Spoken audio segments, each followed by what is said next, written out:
What's up, everybody? It's Alex from Heavy New York. We are at the Sony Music Hall for the first time, and today we are here with the entirety of King's X. Thank you all for being here. Thank you for having me. Yeah, it's so awesome to have you here. You guys are actually technically my first band. My father played you guys to me when I was a little kid all the time. Cool. Tell me we said thanks. Yeah, absolutely.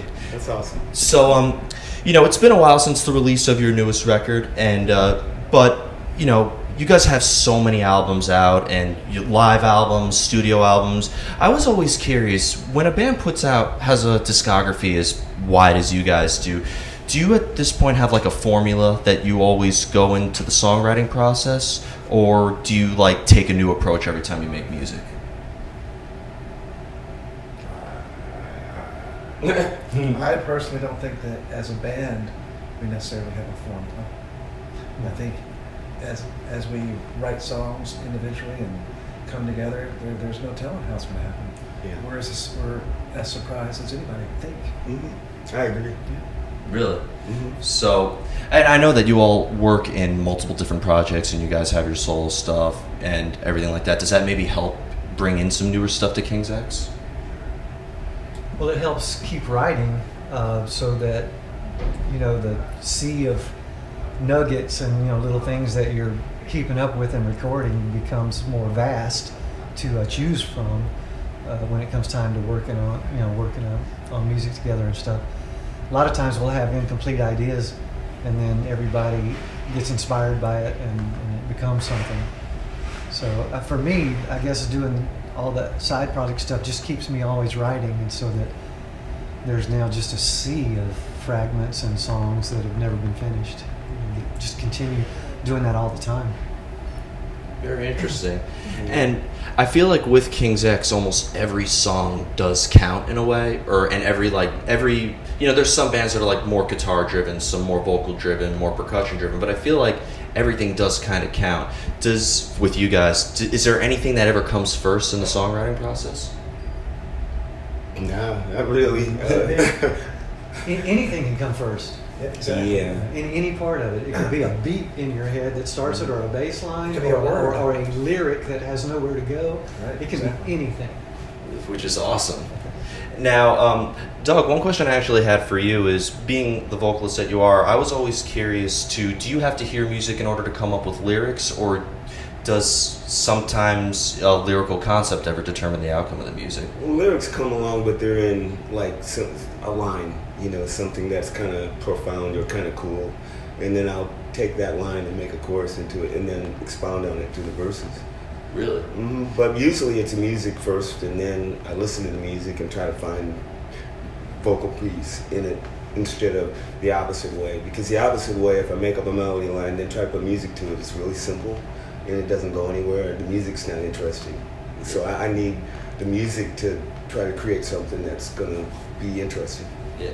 And I remember seeing you guys, and it seems like everybody does play a role in the vocals. Do you guys know who sings where, or does that just come along? I think we just get in the studio and it's sort of like painting a picture. Just take your paint and throw it at the wall, and when it lands, you kind of work around it until it's a piece of artwork, and that's how we usually make music.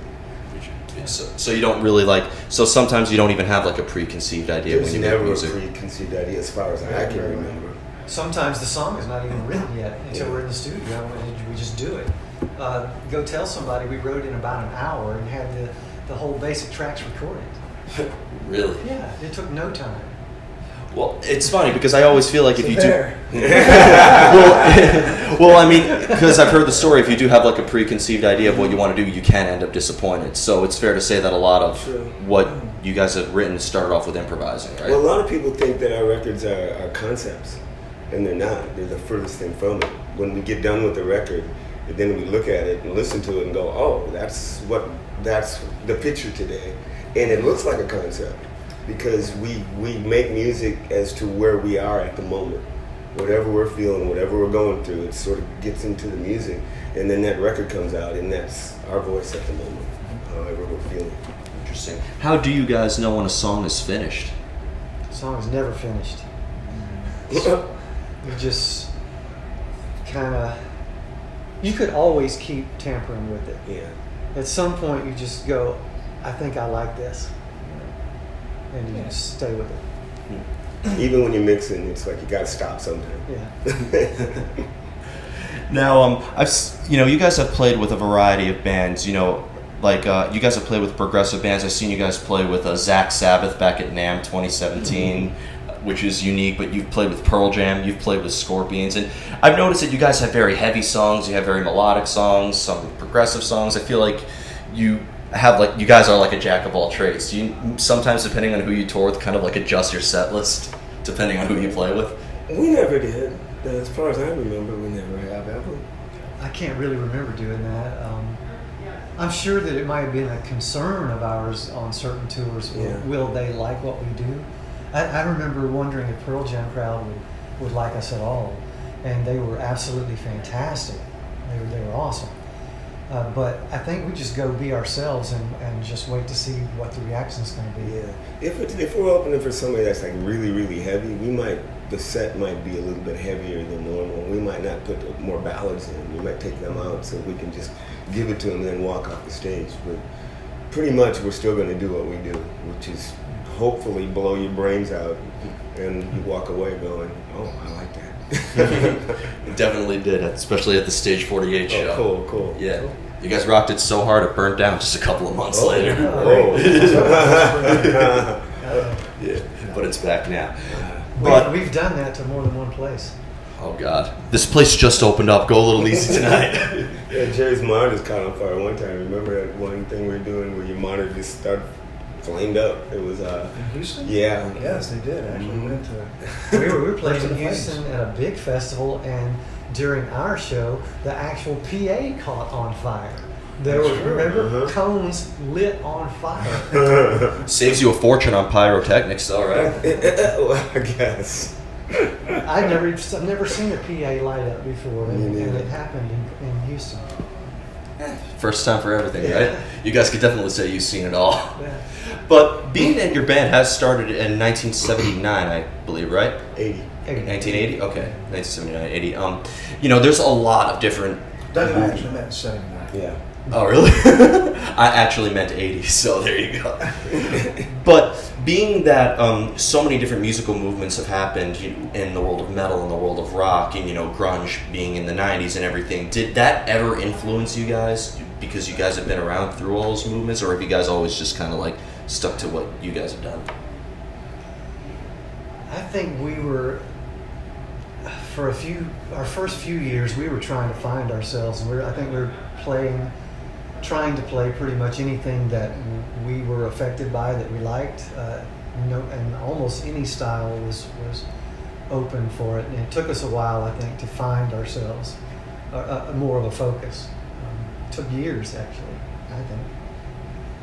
What was the question again? Just with all the different musical movements that have happened from when you guys have started to now, did that at all ever influence King's X? For me, always, if there's something new out that's inspiring, I will listen to it and embrace it. There's always bands that are doing something that pushes me to try to create something that they've inspired me to. I mean, I love Meshuggah. That's a new band. I love Coldplay. They inspire me.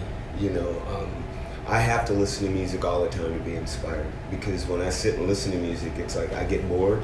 So I want something new to hear, to go, oh, that's a new way to do that. Or a lot of times now, because we've been together so long and written so many songs, that I go, man, what kind of a riff can we come up with? And, we've done them all, mathematically, and then someone will come up with a riff that's already been done, and they do it in a way that's so cool that I go, oh, yeah, go back and let's explore this some more, because sometimes I want to do something, walk away from it, and not go back. But some things you need to keep in your vocabulary that your strong points, basically.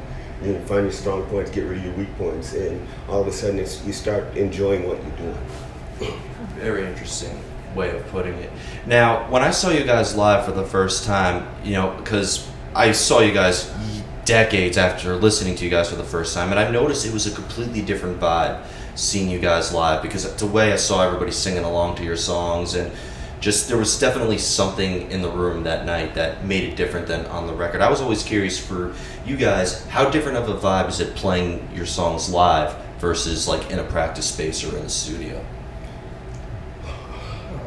Live is always a completely different thing than being in a studio or creating music in that environment, because live is happening at that moment, and you have a crowd and you feel the energy immediately like that. It's a totally different thing than being in a studio, of course. Of course. Yeah, we don't rehearse very often or play without people. we just don't find any inspiration. Really? Yeah, just none. It's like, well, why are we doing this? When there's an audience and all of a sudden this thing happens between us and something happens to the people, and there's this joy and magic happens between everybody. I mean, they're singing, they're enjoying it.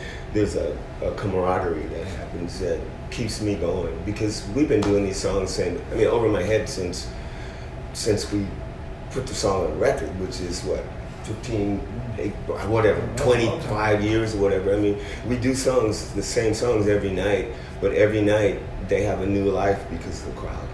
If it wasn't for the crowd, I'm so sick of doing it over my head, I could scream until we hit that note and the crowd goes, ah, and you go, we just give it to them. All of a sudden everything changes in my head and I go, oh. So you have like a completely different perspective on the songs, seeing the audience's reaction. Oh yeah, that's what, for me, that drives me. Absolutely. It's exciting. Right. It's a living organism all together when it's a live show like that. And in the studio, it's other side of the brain, kind of almost. We even play different in the studio. Yeah, we do. Absolutely. Because we're under a what do you call it? A microscope, you know. And you're trying to do everything right, get out live, and it's like, let's just do it and have fun. Right. And mistakes and all. The beauty of live sometimes is the fact that it's not always right. It's not always. You want to hear somebody almost fuck up sometimes. Well, or go somewhere else, you know, with the song, you know. Exactly, and that's another thing about Night After Night. There are all these sections of songs that we drag out and go places, and every single night they are different. Depending on your emotion, how you feel, sometimes Over My Head is just radically different than the next night. So we call that jumping off the plank. Yeah. And walking the plank. Walking the plank. and as a band, we like to do that, which makes you vulnerable to mistakes and screwing up. But the payoff for when things go right is why I'm up there personally. That's the whole reason I play. When you're scared to death and it goes right. That's the thing. Sometimes it's terrifying. I was going to say that. Yeah, I'd imagine that makes your love for making new music better, because you kind of recycle that. Like, oh my God, I'm nervous to play these new songs. We haven't played them in a while. I'd imagine that keeps making new music interesting. I think it's just, for me, it's more simple. It's just the emotion of the moment and the night. And whatever mood whoever's in, they're going to musically play with that coming out, which changes the soup flavor every night. Excellent. Awesome. And before we go, I just wanted to thank you guys so much for your time. But what else could we be expecting from King's X for the rest of 2018 and going into 2019? And maybe a few more shows. Yeah. Could we be expecting any new music? We're writing new music with the intent of getting together next year and seeing what happens. We're definitely discussing it. Yeah. Awesome. Well, thank you guys so much. Everybody, we are here with the entirety of King's X. We'll see you next time on Heavy New York, everybody. Hey.